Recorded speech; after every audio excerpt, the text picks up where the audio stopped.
Kamu mengikuti Ahlussunnah wal Jamaah versinya Abul Hasan Al-Asy'ari atau Ibnu Taimiyah?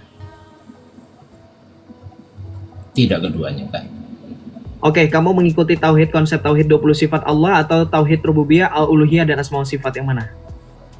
20 sifat yang ada Allah wujud, qidam baqa, muhalafatul. Did you familiar with this kind of? Mohon maaf, belum ada ilmu sampai ke situ saya. Belum ada berani ilmu. bilang iya. Oke, nggak apa-apa. Ciri-ciri muslim yang baik dan benar kan tidak pernah berdusta, jadi saya percaya saja ya. Sudah, silakan apa yang mau disampaikan atau ditanyakan. Terkait perbedaan kakak dengan bapak siapa tadi tentang konsep keilahian Yesus ya. Di sini saya mau bertanya tentang Matius ayat 26. Udah tadi, Matius 26 ayat berapa? Udah tadi sih sebenarnya 39. sama 39 kan? Iya. Iya kan? Iya. Tadi Iya. saya udah sebutin belum teman-teman dengan penjelasan sama si siapa tadi yang pakai chat GPT yang dikatakan Yesus berdoa, yang saya jelasin ketika Yesus mengatakan di Taman Getsemani, jikalau sekiranya mungkin ya Bapa, biarlah cawan ini berlalu daripadaku, tetapi janganlah seperti yang ku kehendaki, melainkan seperti yang kau kehendaki. Ya udah tadi sama Repar. Bosan. Ada kira-kira pertanyaan lain nggak? Udah terjawab. Jadi ketika Yesus itu sujud dan berdoa, dalam kemanusiaannya dia menunjukkan hakikatnya yang tidak terpisah dengan Sang Bapa, bentuk komunikasi yang tidak terelakkan. Karena kenapa? Sang Bapa pun berdoa kepada Tuhan Yesus. Di mana? Di Ibrani 1 ayat 8 sampai dengan 13. Oh, iya. Bapak juga berdoa itu yang kepada saya mohon maaf, itu yang saya bingung kok pakai berdoa, kenapa? Bukankah dia Tuhan? Ya, kan tadi saya sudah jawab, dengar nggak? Bapak pun berdoa kepada Yesus. Berdoa bukan berarti kayak ketakutan gitu enggak ya? Kenapa? Ya, Mau makanya disalib, itu kan dia ketakutan minta doa. bukan karena ketakutan untuk disalib. Tadi saya sudah jelasin. Yesus bukan mengalami ketakutan karena dia disalib. Yesus mengalami apa yang dialami oleh Adam ketika di Taman Eden bersama istrinya Hawa yang bersembunyi ketika Allah berfirman, "Di manakah engkau Adam?" Karena Adam dan Hawa tahu apa yang telah diperbuatnya. Maka Yesus mengetahui bahwa ketika berbicara mengenai cawan itu adalah cawan murka Allah yang sedari mula ketidaktaatan dan kejatuhan Adam dan Hawa membuat upah dosa yang adalah maut itu mengalir kepada setiap manusia. Maka Yesus menyerap semua cawan murka itu dan memberikan dirinya sebagai tanggungan. Makanya di dalam Galatia 3:13 dikatakan oleh Rasul Paulus, Yesus telah menanggung kutuk yang harusnya kita derita dan kita pikul sendiri. Tetapi Yesus telah menjadi jalan dengan menjadikan dirinya sebagai kutuk itu, dengan menebus semua kutuk yang ada di dalam diri setiap manusia oleh karena upah dosa yang adalah maut itu di kayu salib. Itu sebab Yesus mengatakan demikian di dalam Matius 26 ayat 39. Jangan seperti yang kau kehendaki, melainkan kehendakmu. Paham? Kehendakmunya siapa itu, Kak? Yang Kehendak dimaksud Sang di Bapa. mu? Kehendak Sang Bapa.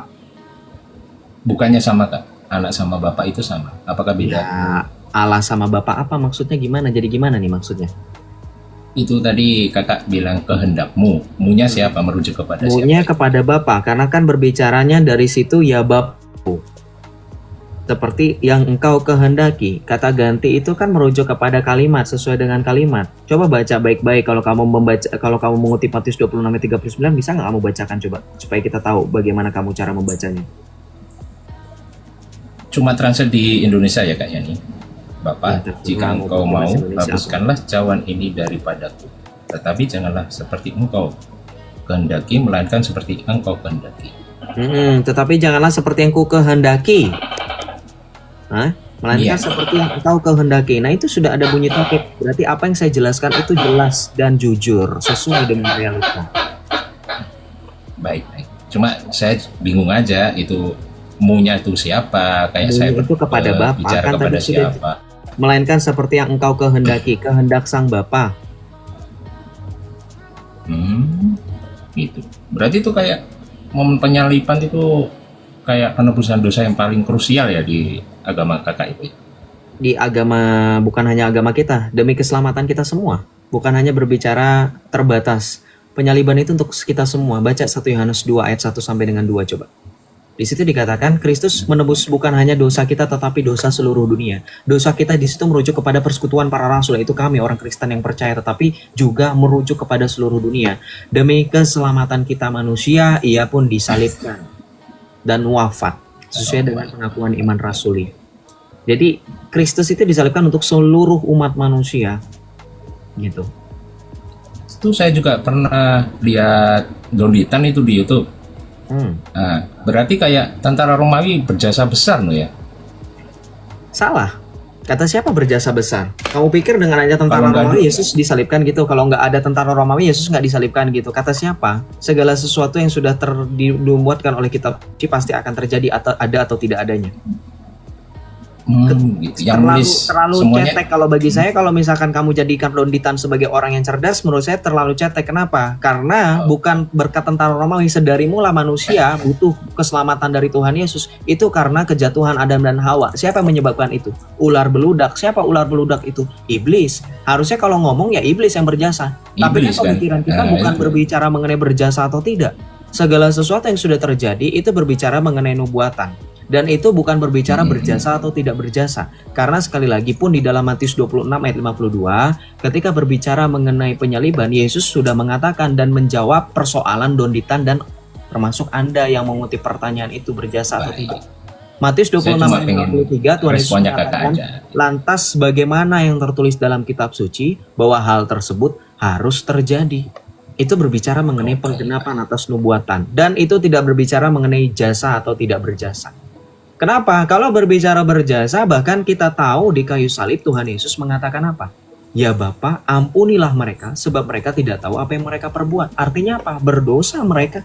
Karena dengan kehendak bebas mereka menyalibkan Kristus. Padahal kita tahu pada saat diadili di hadapan mahkamah, Yesus dikatakan oleh Pontius Pilatus, aku tidak menemukan kesalahan satupun di hadapan orang ini. Pada orang ini, Pontius Pilatus masuk neraka berarti Kak ya? Kenapa? Tentara Romawinya masuk neraka ya berarti? Enggak, ada yang bertobat sih. Kalau Bapak baca Alkitab dan tidak hanya comot satu ayat, ada yang bertobat. Siapa? Kepala tentara Romawi, salah satunya Longinus. Yang menurut gereja adalah menurut tradisi gereja adalah Longinus. Santo Longinus itu menjadi bertobat ketika melihat peristiwa setelah penyaliban, langit menjadi gelap, gempa bumi terjadi, bait Allah terbelah menjadi dua. Longinus kemudian berlutut dan bersimpuh di bawah kayu salib di mana Yesus digantung di sana dengan mengatakan sungguh orang ini adalah anak Allah. Maka dia pun bertobat dan menjadi penginjil. Itu sebab alasan kenapa orang-orang Roma menjadi percaya, dan itulah menurut tradisi gereja mengetahui mula-mulanya Injil bisa tersebar di kalangan orang-orang Romawi itu karena Longinus yang bertobat. Begitu. Pertanyaan kedua Kak, boleh Kak? Ada waktu Kak? Ada, silakan. Matius 24 ayat 36 Kak. Apa di situ? Pada intinya tentang hari kiamat Kak, yang mengetahui Kak. Tetapi tentang hari itu malaikat-malaikat di surga pun tidak, anak pun tidak, hanya Bapa yang tahu gitu. Iya. Kok anak nggak tahu, Bapak bisa tahu. Siapa bilang anak? Roh Kudus pun di sini nggak ada. Ya, jadi tahu nggak konteksnya di situ apa? Yesus ingin mengatakan bahwa pengetahuan tentang hari kiamat bukanlah sesuatu hal yang harus diumbar-umbar. Nah, coba kamu baca jangan Matius 26 ayat 34 aja. Yesus tahu. Coba baca Matius 24 ayat 39. Now, open your Bible on your laptop, on your device, on your klik sound. Dari tadi ada bunyi klik kan. Kamu ketik Matius 24 ayat 39 sampai 41. Please read it very loud and clearly to us. Walaupun tidak ada pahala, tapi saya akan apresiasi kamu telah membacakan buat kita supaya saya tahu kamu membuka dalil itu. Matius 24 ayat 29 sampai 31. Silakan. Dibukakan. Itu bukti Yesus tahu. Nah, kan tokek bunyi lagi. Enggak perkataan saya. Ada tokek kan? Iya. Menurut katanya, takhayul sih saya tahu. Ya buka Matius 24 ayat 29 sampai 31. Dibuka dan dibacakan untuk kita. Sudah? Ya, dibacakan. Dan ia akan menyuruh keluar malaikatnya. Matius 24 ayat 29 sampai 31. ayat awal 29 ya. sampai 31. Yes. Matius 24 ayat 29 sampai 31. Saya minta dibaca dari ayat 29, lalu ayat 30, lalu ayat 31. Seperti itu. Jangan ayat 31-nya saja. Mohon maaf Kak, saya ada keterbatasan, nggak ada Bible. Kalau ada keterbatasan dengan kebenaran yang sudah terang benderang bahwa ternyata Yesus tahu hari kiamat, oke, saya bacakan aja kalau terbatas. Segera sesudah terima kasih, siksaan Kak. pada masa itu, matahari akan menjadi gelap dan bulan tidak bercahaya dan bintang-bintang akan berjatuhan dari langit dan kuasa-kuasa langit akan goncang. Pada waktu itu akan tampak tanda anak manusia di langit dan semua bangsa di bumi akan meratap dan mereka akan melihat anak manusia itu datang di atas awan-awan di langit dengan segala kekuasaan dan kemuliaannya. Dan ia akan menyuruh keluar malaikat-malaikatnya dengan meniup sangkakala yang dahsyat bunyinya. Dan mereka akan mengumpulkan orang-orang pilihannya dari keempat penjuru bumi, dari ujung langit yang satu ke ujung langit yang lain. How come Jesus didn't know the day of judgment jika dia sendiri menjelaskan bagaimana hari itu terjadi? Please explain to us, Lim. Kira-kira kalau Yesus beneran nggak tahu, how come? Bagaimana itu Yesus bisa ngejelasin gambaran hari akhir itu bagaimana? Kurang. Saya bisa membacakan di dalam kitab Wahyu. Dikatakan oleh Tuhan Yesus, aku datang segera. Silakan di muka Wahyu 22 ayat 12. Sesungguhnya aku datang segera. Dan aku membawa upahku untuk membalaskan kepada setiap orang menurut perbuatannya. Now, sekarang saya mau, karena Anda Islam, kamu kan awam, kita sama-sama belajar. Saya tidak bertanya pertanyaan sulit. Saya hanya minta kamu jujur. Bukakan surah Al-Baqarah ayat 210. Kita bacakan. Saya bisa buktikan apa yang dikatakan Tuhan Yesus di dalam Alkitab yang telah dicatatkan oleh para rasul sesuai dengan firman dan perkataan dari Yesus yang adalah firman Allah itu sendiri. Ketika berbicara di dalam Matius 24 ayat 29 sampai 31 yang tadi saya bacakan dan kita semua dengar, dan juga ditambah dengan satu ayat tambahan di dalam kitab Wahyu bab 22 ayat 12 mengenai kedatangannya yang segera dan menuntut balas setiap orang menurut perbuatannya. Kamu boleh komparasikan dengan Qur'anmu. Buka Quran surah Al-Baqarah ayat 210. Di situ dikatakan apa? Hal yanzuruna illa ayyatiyahumullahu nafsan fi dhulalin dan seterusnya. Saya nggak begitu ingat, nanti takut salah, nanti gue dibilang penista lagi. Udah buka aja Al-Baqarah 210.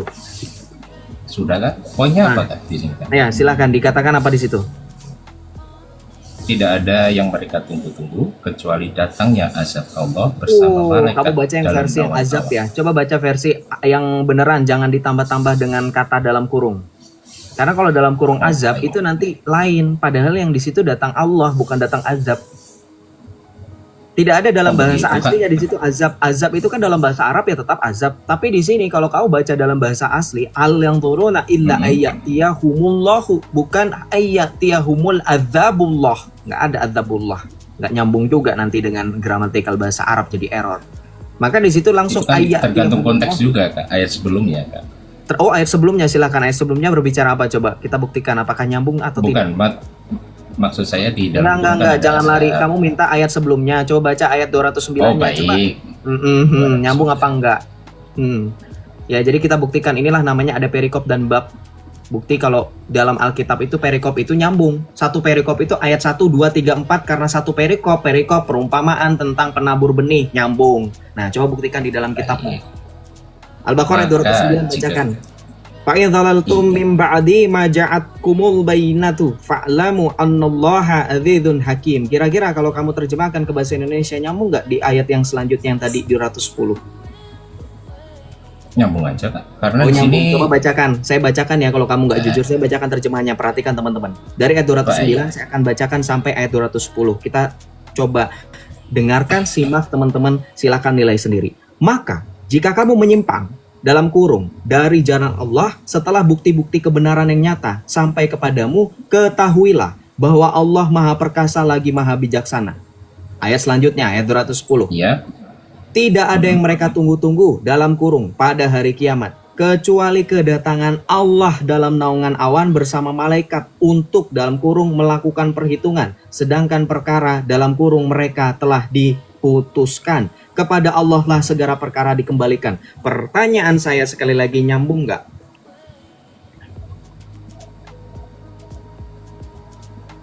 Ada Kak. Kalau saya ada Kak. Sekarang kalau kamu bilang nyambung nggak apa-apa, silakan. Di bagian mana nyambungnya jelaskan tentang apa konteks itu. Silakan diberikan penjelasan. Saya akan kasih waktu kamu sebanyak-banyaknya untuk menjelaskan. Ini tafsiran saya sendiri ya Kak ya, tidak membawa. Jangan tafsiran sendiri. orang lain, Astagfirullahaladzim. Kamu itu siapa? Loh, kok bisa? Bukan tafsiran sih. Loh, nggak boleh. Loh, nggak boleh. Terus pakai tafsiran siapa Kak? Bukan saya yang nggak bolehin loh ya. Bukan saya. Oh baik. Di dalam surah Al-Hijr, dalil kamu nih, kamu bantah lagi loh Al-Quran. Di dalam surah Al-Hijr ayat pertama dikatakan apa? Saya bantah gimana Kak? Tilka ayatul kitabi wal Qur'anum mubin. Artinya apa? Qur'ani mubin. Tuh kan tokek lagi bersuara. Perkataan. Alif Lam Ra. Dari mana? Ayat-ayat kitab ya, ayat-ayat Al-Qur'an yang memberi penjelasan. Al-Quran itu penjelasan, nggak usah kamu jelasin lagi. Jadi ketika dikatakan di dalam Al-Quran hal yang demikian dari tadi kita dengarkan bacaannya dan terjemahannya, nggak perlu kamu tafsir lagi seolah-olah Al-Quran kurang jelas. Itu nanti malah kamu berusaha untuk. Ini kan saya menyambut pertanyaan kakak. Menurut saya gimana? Bukan, saya nanyanya bukan menurut kamu gimana. Saya nanyanya ketika dikatakan itu, kamu kan ketika kita bahas mengenai hari akhir, nih jangan sampai lupa dengan topik utama. Topik utama kita kan membahas tentang hari akhir. Baik, kamu Matius tadi kan Kak? Kamu berpikir seolah-olah Yesus tidak tahu. Saya sudah jawab bahwa Yesus itu bukan tidak tahu, tetapi Yesus tidak membiarkan murid-muridnya dan kita untuk mengetahui sampai kita harus seolah-olah di posisi para murid itu nanya-nanya ke Yesus kapan harinya memang. Hari apa, tanggal berapa, begitu. Untuk membuktikan itu, saya bawa dalil Matius 24, 2 bab sebelum Matius 26, di mana Tuhan Yesus memberikan gambaran tentang hari akhir. Makanya saya tadi bilang, Muslim, ya teman-teman oknum-oknum yang berpolemik dari teman-teman Islam, oknum-oknumnya saya tanya, how come Yesus yang katanya, if Jesus didn't know hari akhir atau kalian sebut kiamat, gimana dia bisa menggambarkan tentang hari itu di dalam Matius 24 ayat 29 sampai 31? Gimana? Bukankah Nabi Muhammad juga bisa menggambarkan Kak? Oke, sekarang kalau misalnya kamu membuka kesempatan bagi saya. Di dalam Islam hari kiamat itu kapan? Ciri-cirinya ada di situ. Enggak ciri-cirinya, saya dikasih tahu loh hari kiamat, siapa yang kasih tahu? Nggak ada yang tahu Kak. Kata siapa nggak kasih tahu? Coba baca hadis. Hari apa? Good. Dari tadi saya nggak mau bahas sebenarnya karena malas kalau kasih ilmu ke saya Kak. Jangan kasih ilmu ke saya ketika kamu mengatakan Nabi Muhammad memberikan ciri-cirinya. Coba difokuskan dulu yang itu, diselesaikan baru kita akan membahas. Oh baik. Kan saya tidak ngeklaim Nabi Muhammad tahu kapan kan? Hanya ciri-cirinya ya. Iya. Gitu. Coba buka ciri-cirinya seperti apa? Coba buka. Coba kasih tahu ciri-cirinya hari seperti apa?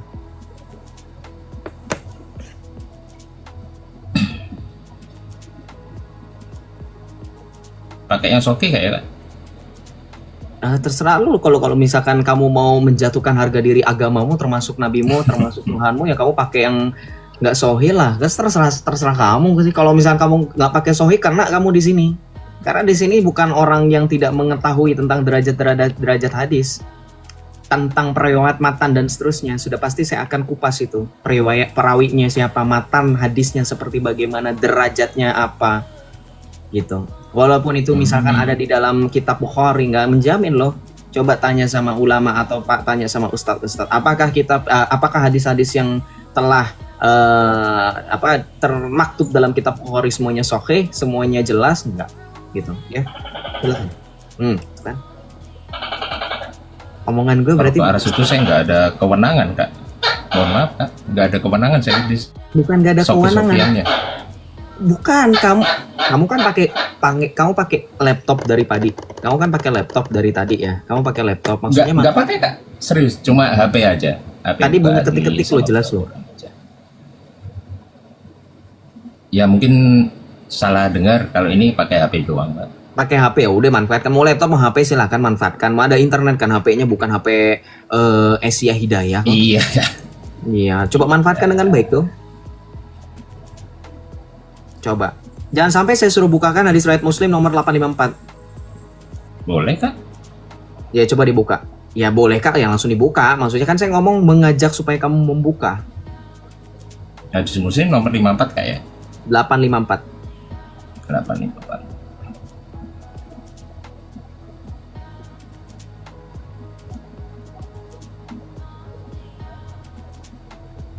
Baik, poinnya apa Kak? Apakah saya bacakan dulu? Katakan apa? Sebaik-baik hari di mana matahari terbit adalah hari Jumat. Pada hari Jumat, Adam diciptakan. Pada hari itu dia dimasukkan ke dalam surga. Dan pada hari Jumat itu juga dia dikeluarkan dari surga. Hari kiamat tidaklah terjadi kecuali pada hari Jumat. Jadi hari kiamat terjadi hari apa? Poinnya. Hari kiamat terjadi hari Jumat. apa poinnya itu? Hari Jumat. Sekarang hadis itu apa? Poinnya mana Kak? Ini kan Poinnya bukan adalah kapan, Kak? kalau kamu memperhatikan bagaimana kamu menyatakan bahwa Muhammad nabimu itu hanya menjelaskan ciri-cirinya saja, harinya tidak tahu. Iya. Kita salah. Di dalam hadis itu diriwayatkan bahwa nabimu mengatakan dan hari kiamat apa? Mohon maaf Kak, jangan dipelintir Kak. Nabi Muhammad itu tidak tahu pastinya kapan. Cuma ciri-cirinya kayak matahari terbit dari barat. Itu bukanlah ciri-ciri. Itu hari itu jelas loh. Kalau misalkan mau ciri-ciri lagi, denial. Denial is the river on Egypt. Kamu itu kebanyakan Tadi pertanyaan gimana Pak? Coba diulang Kak. Kamu katakan, itu kan sabda Nabi. Hadis itu apa sih bro? Iya betul. Nabimu itu Betul. bersabda apa tadi di kalimat terakhir? Hari Jumat. Apakah itu Hari sudah kiamat menentukan tidaklah terjadi kapannya Kak? hari Jumat. Nah sekarang pertanyaan saya, kurang jelas Iya. apa itu harinya sudah tahu? Hari Jumatnya kapan Kak? Kemarin juga ada di hari Oh Jumat. yakin. Pernah nggak ngedenger bagaimana ulamamu dan ustadzmu menjelaskan bahwa hari kiamat itu di hari Jumat, Jumatnya kapan, itu tidak lebih dari hitungan sebelum tahun 1500 Hijriah. Pernah denger itu nggak? Siapa yang hitung Kak itu? Mohon maaf Kak. Kasih namanya Kak. Kasih namanya. Siapa yang itu? Pernah mendengar pernah mendengar nama Imam Suyuti nggak? Imam As-Suyuti nggak? Pernah denger nggak? Imam Asy'uti. Saya belum Kak. Oh belum. Ya belajar lagi berarti. Coba cari di HP-mu yang ada Google-nya itu siapa itu Imam As-Suyuti. Itu nggak perlu dicari juga sih Pak. Kalau Nggak perlu saya dicari karena kamu itu denial. Lebih memilih untuk berada di seperti katak dalam tempurung. Nggak mau benar-benar Bukan membuktikan denial. apa yang kamu katakan itu sebenarnya berkontradiksi dengan kenyataan bahwa di imanmu itu kiamat itu iya, itu siapa? diprediksi karena berkat hadis yang tadi mulanya. Dan kiamat tidaklah terjadi hari Jumat. Saya tidak mau berkontradiksi. Ya, saya terlepas dari itu. Saya terlepas nih, record nih. Saya terlepas. Iya, berarti kan Jumat kemarin juga diprediksi kan? Dengerin. Shh, dengerin. Kamu kan nggak nangkep, otakmu itu nggak nangkep. Dengerin. Saya mau kamu itu berkeyakinan kiamat hari Senin, Selasa nggak ada urusan. Bodoh amat. Ya. Jadi jangan dipikir, oh Joseph mempermasalahkan. Nggak mempermasalahkan. Kalau teman-teman mendengarkan dari tadi, Joey ini seolah-olah berkontradiksi justru dengan apa yang diimannya. Makanya saya ini bingung dengan orang-orang seperti Joey yang katanya awam tapi udah dikasih tahu nggak mau nurut. Dalam artian begini, saya tidak memaksa apa yang saya beritahukan itu sepenuhnya benar. Makanya dari tadi teman-teman perhatikan, saya dari tadi nyuruh kan, coba buka. Itu bukan karena saya hanya nyuruh nggak jelas, supaya dia bisa membuktikan sendiri gitu loh. Benar nggak sih yang dibilangin Joseph? Benar nggak sih yang diomongin Joseph? Jadi kalaupun memang kamu awam, saya nggak tahu, ya mbok buktikan. Jangan seperti katak dalam tempurung, nggak mau belajar dan nggak mau mendengar, paham?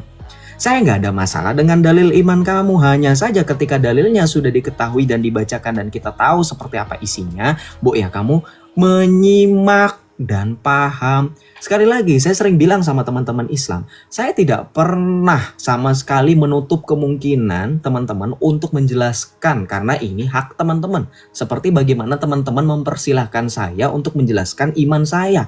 Tapi perhatikan, kita semua di sini butuh apa? Dalil. Butuh apa? Data.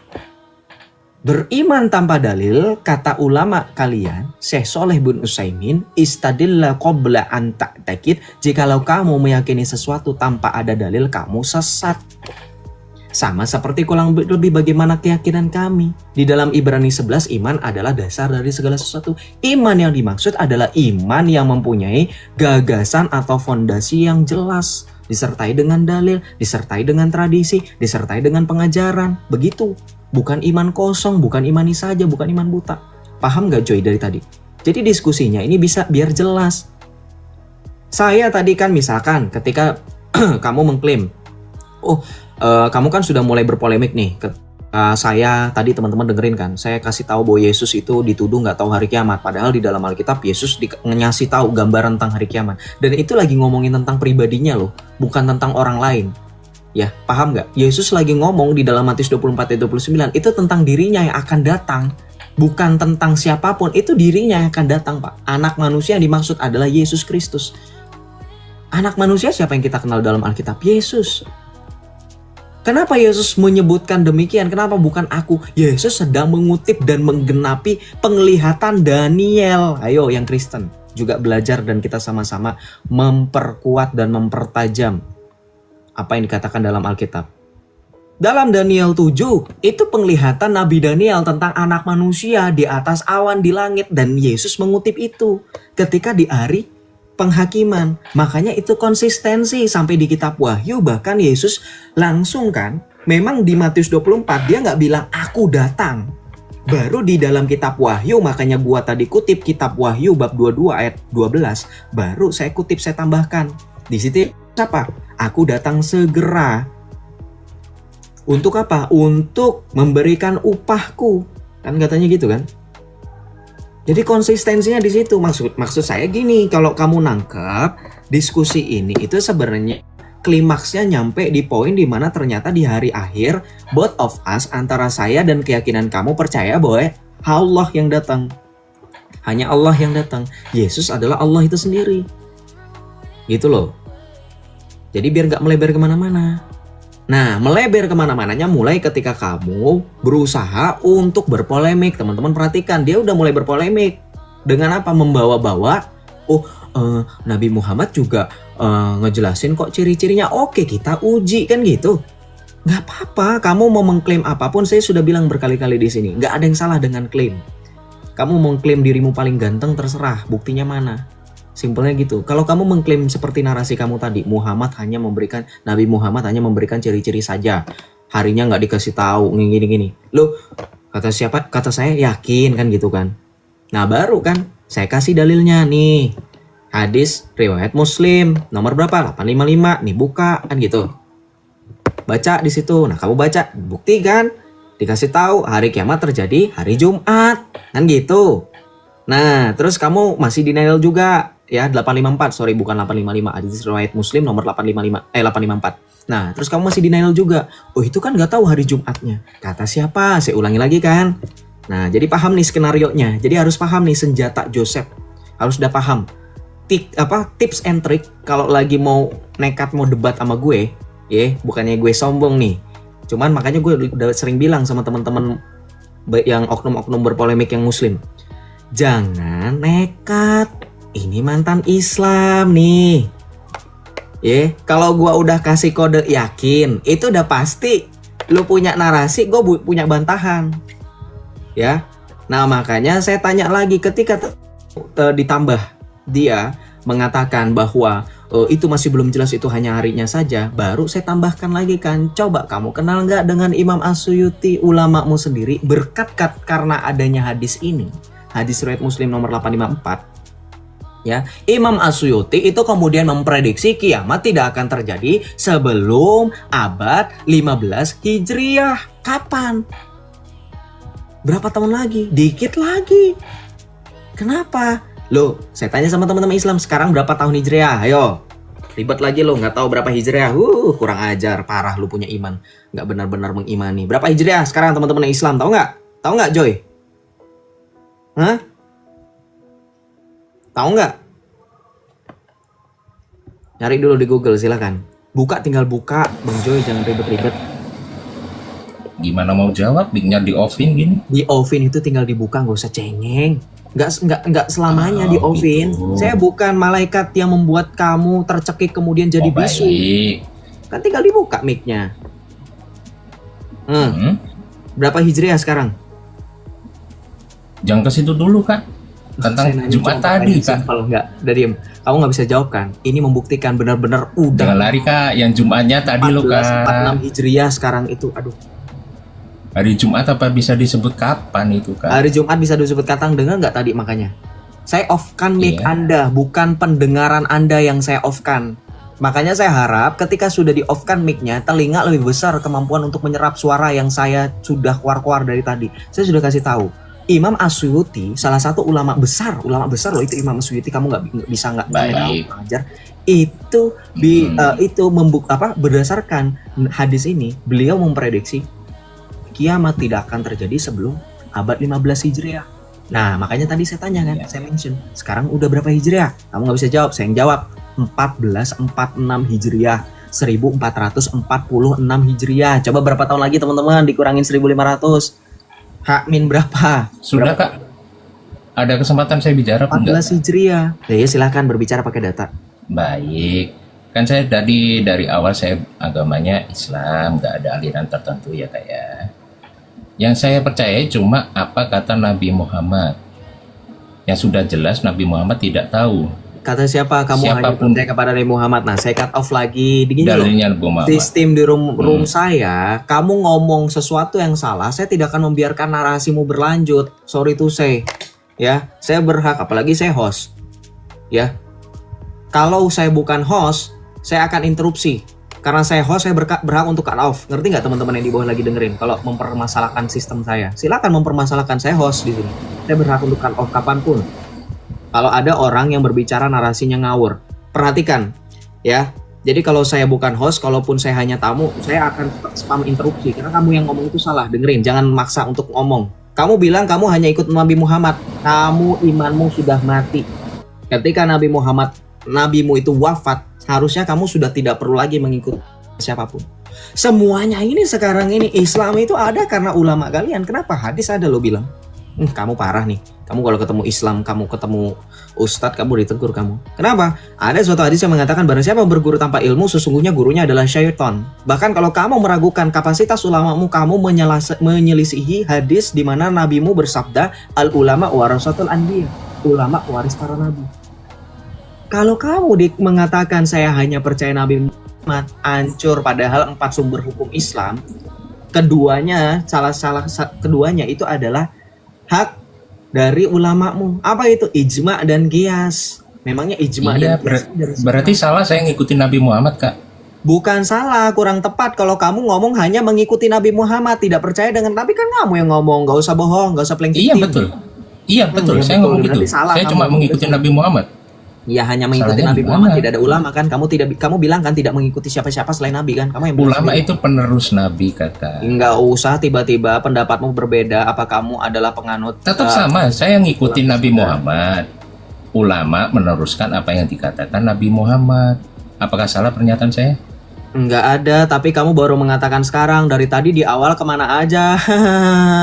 Giliran sekarang gua bordir pakai dalil baru.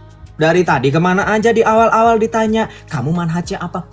Saya tidak mengikuti siapa-siapa. Saya tidak percaya.